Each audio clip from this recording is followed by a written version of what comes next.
What up, super players? It's the homie C-Rod, and today what I got for you guys is I'm just gonna be straight up. I'm gonna give you guys the deck right here, and it's Cell. And this is what I call my anti-meta deck. This deck right here, I broke my head over it. I've play tested like crazy, and I have made it in order to beat the meta. What's the meta, you might say? Well, meta is the best decks out there. Another fancy way of saying that. And what are the best decks out there right now? The ones that are beating everybody and the ones you're more than likely to play when you go to a tournament. I built this deck to beat those decks, so you have more odds of winning in the tournament if you do happen to play the meta. And most likely you will if you go to a big tournament.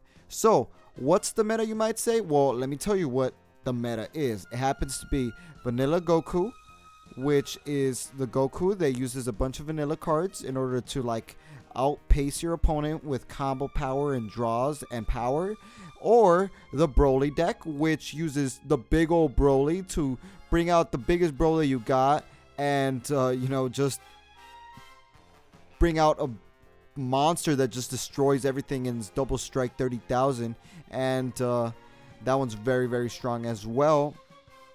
And obviously the most broken one and the most degenerate one, if I were to say so myself, it happens to be the Super SHENRON, where you just play by yourself and then ultimately get another turn and then kill your opponent.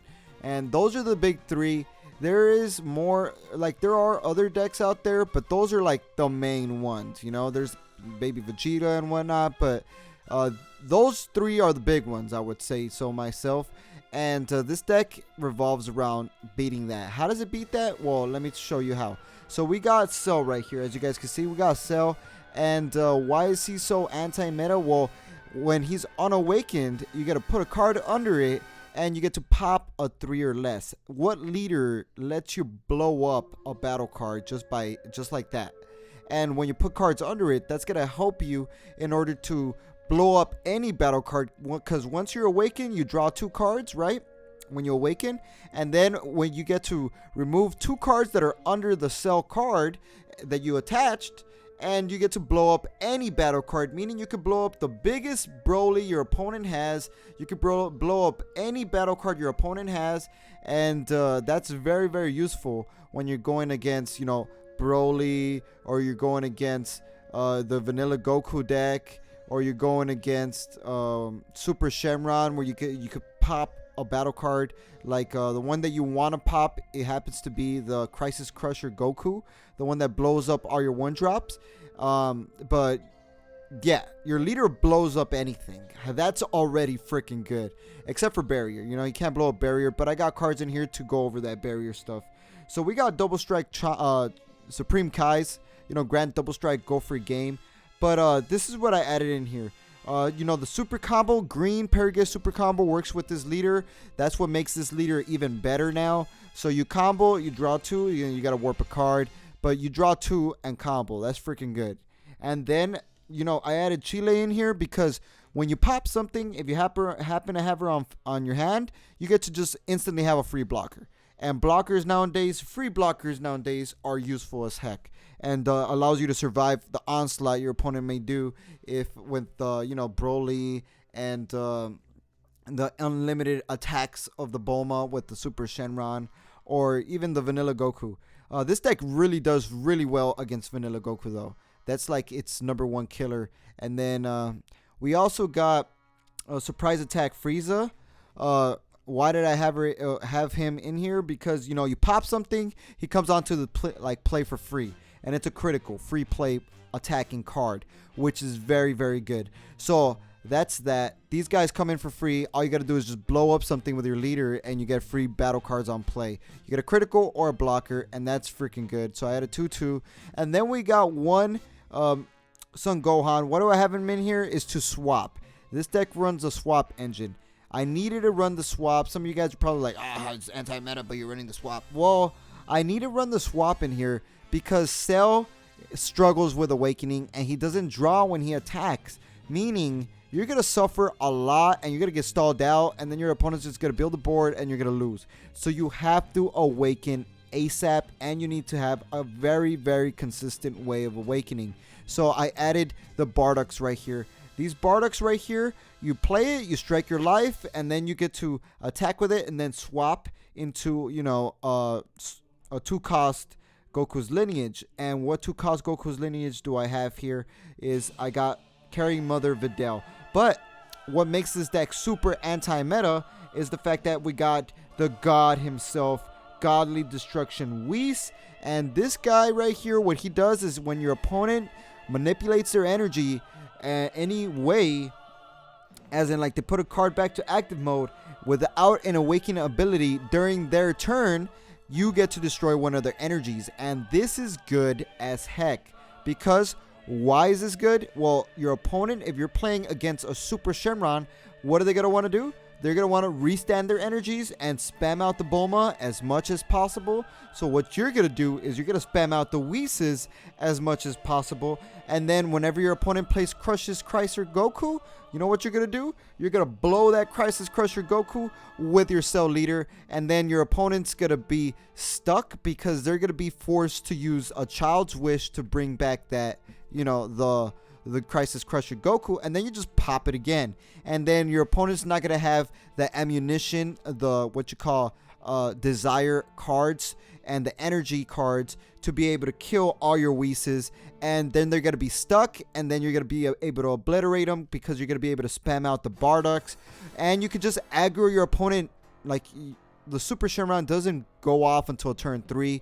Honestly, maybe it'll go off in turn 2, but it's not killing you in turn 2. Turn 3 is where it's at. So maybe you could even kill him before that with the Bardock spamming. And I have 4 Bardocks, and you need to see them. So what you do is you swap, and you can swap into the Carrying Videl if you happen to pick her up. I have 4 of these. What she does is she gives a 5k boost to any battle card and draws you a card. And that is ideal in order to consistently keep the pressure even when your opponent's awakened. Let's say your opponent does awaken turn 1 with Shenron. So that's that. And then I got Dependable Dynasty Son Goku, 15k attacker. You can swap into with the Bardock or the Gohan. I have the Gohan in here to be able to swap once you hit 4 lives. You don't want to use the Bardock anymore. You just want to use the Son Gohan to swap into your Videls and the Gokus to just attack. And then you just blow up your opponent with the Cell Leader and blow up his battle cards. And then I also have Gene, another free blocker. Yep, free blockers are where it's at. And, you know, just protect your butt against, like, let's say if you're playing against the dual attack, triple strike, Master Ultra Instinct Goku swap mechanic, just spam out all your blockers. They only tap out 3. Either tap out all your, like, spam out all your blockers or save a Flying Nimbus to stop your opponent from killing you, which is very good. So we got the blockers for sure. We got the Gene. And then we added Vegeta striving to be the best. I added this card to go against that broken deck, which is the Dende deck, where they bring out the big old Majin Buu. And that Majin Buu freaking is so darn unfair because he spams out all the destruction rare cards, the destruction agent cards, and then they obliterate you with like a bunch of critical attacks with the destroyer agents. I don't know if I said it right, but you know which I'm talking about, the secret rare Majin Buu. You play out the Vegeta striving to be the best to pop that Majin Buu, and then you're chilling. You pretty much beat the deck after that. There's no way they can bring it back. And they can Union Absorb into another one by playing a Bulma and bringing it back, but you just pop it again. So Vegeta striving to be the best is in here to get rid of those barrier cards. And this guy comes in so clutch. Believe me, it comes in so clutch. And then we got Bardock Will of Iron, 20,000 double strike, and you could also boost it up with Mother Videl. And all you gotta do is combo, and it evolves into a Bardock. So what I like to do that, like turn 1 maybe if I can, and then next turn you're gonna see another Bardock. Why are you gonna see another Bardock? Because look how many Successor of Hope I've run. You need to run this many. After playtesting, I played this a lot against a bunch of meta decks. You need to have all these search targets in order to be able to see at least one Bardock. Because if you see no Bardock, you're going to lose. But, you know, just mulligan for one of the cards. You're eventually going to see it.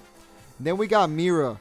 Mira is to go for game. You know, what I love to do is I like to leave my opponent at 1 life and then just overround into Mira. and then Mira's just gonna finish the job. You know what they're gonna try to do? They're gonna try to negate. So you got Bad Ring Laser in there to stop the negate, and then you pretty much good game your opponent. That's well played.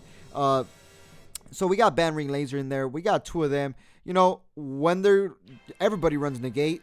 They're going to try to negate the Mira. What you do is you Bad Ring Laser them, and then you ultimately just win after that. I haven't lost the game after I Bad Ring Laser and I overround Mira. And if you're playing against like Broly, you know, the Broly decks, they kill themselves so fast, you could just Mira and then add a double strike and you're going to win. You know, so that's that. Then we got a Shocking Death Ball in here because it's a Sparking 5 free, you know, negate, and you get to pop a 2 cost or less, and you could pop multiple 2 cost or less, and this is going to be very, very, very good to pop the Krillins if your opponent's going with the Super Shenron, to pop the Broly, the 1-drop Broly if you really want to, in order to blow up their whole play with your ultimate life form cell much quicker, and also another self-awakening ability just in case you for some reason never drew into the Bardock. When you're running 4 Successor of Hope and 4 Bardock, you're gonna see a Bardock. But, you know, it pops a 2 cost or less, and it's a counter. And it's a free counter if you have 5 in the drop, which you usually will, because, you know, you're detaching from Lifeform Cell to the drop area, allowing you to have some drop cards in your drop. Then we got Flying Nimbus, because Flying Nimbus stops, you know, Super Shenron, stops a lot of attacks. Flying Nimbus is one of the best negates in the game. So we have Flying Nimbus. It literally saves your butt from multiple different threats. And then we got Planet Vegeta. Planet Vegeta searches you out the key component that you need. If you need a Bardock, searches you out a Bardock. If you need the Vegeta striving to be the best to pop the big old Majin Buu, you pop the Majin Buu. If you need a Dynasty Goku to swap into, you could do that as well. If you need a super combo, you do that as well. If you need the Bardock Will of Iron to evolve onto, you could do that as well. And that's this deck, guys. Hopefully you guys like it. Play test it. Believe me or not, this deck is freaking good. I've beaten a Vanilla Goku deck. I've beaten a Super Shenron deck. I've beaten a Broly deck. I've beaten most decks. The only deck I have yet to have playtested this deck on is I have not playtested it on Janemba. So I do not know if Janemba would be good with this leader, like against this leader, but I guarantee you would do really, really good because this deck is a lot of pressure. And in order to beat Janemba, all you got to do is just pressure them. So, you know, you just spam out your Bardocks, attack, attack, attack, attack, attack. Eventually, they're going to tap out because they only got enough super combos. And then you know, double strike them as much as possible and kill them. So that's that. Let me know in the comment section below what you guys think about this deck. This is my anti-meta deck. Hopefully, you guys like it. Play it. Let me know how you guys would change it. And that's going to be it. And like we always say, y'all stay super.